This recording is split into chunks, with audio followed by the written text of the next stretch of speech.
Պարոն Քոչարյան, եթե այսօր ստանձնեք Հայաստանի Հանրապետության ղեկավարի պաշտոնը, որ երեկողություններով կսկսեք փոփոխություններ կատարել։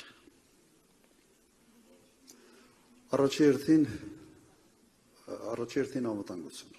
Նայեք, անվտանգություն այն հարցն է, որի չլուծման դեպքում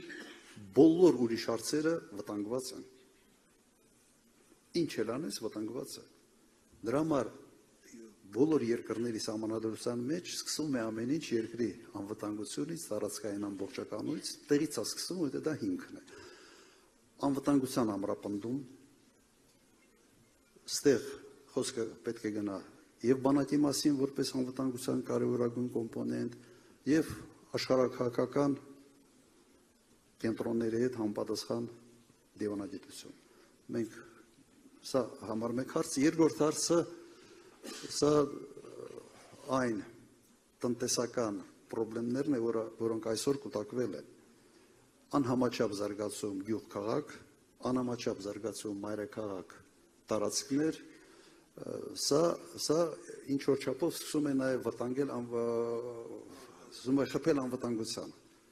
Երբ ասում են կառուցելու ենք այսքան դպրոց, բայց դպրոցա կառուցում, մեկ դպրոցա կառուցում 5 դպրոց փակելու համար սահմանամերձ գոտիները, սա դպրոցաշինություն չի, սա սահմանամերձ գյուղերի փակման քաղաքականություն է։ Ուրեմն աշխատատեղեր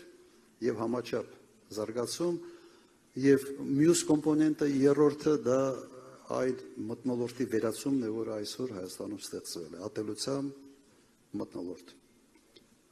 Գիտեք, երկրի առաջի դեմքի կեցվածքը, սենց բան կա, ասում է ռալևայա մոդել։ Սովորաբար, սենց մի բավական մեծ զանգված, փորձում է կրկնօրինակել, սենց տրենդ է դառնում, սենց ջահելների լեզվով ասած, տրենդ է դառնում առաջնորդի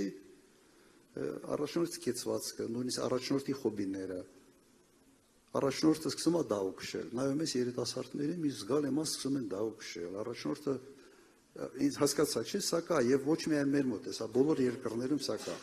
Եթե առաջնորդը սկսում է կապիկություններ անել,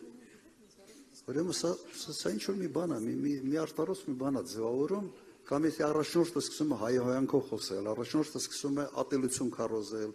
հասարակությունը բաժանել, արագած իրար հետ կռվածնել,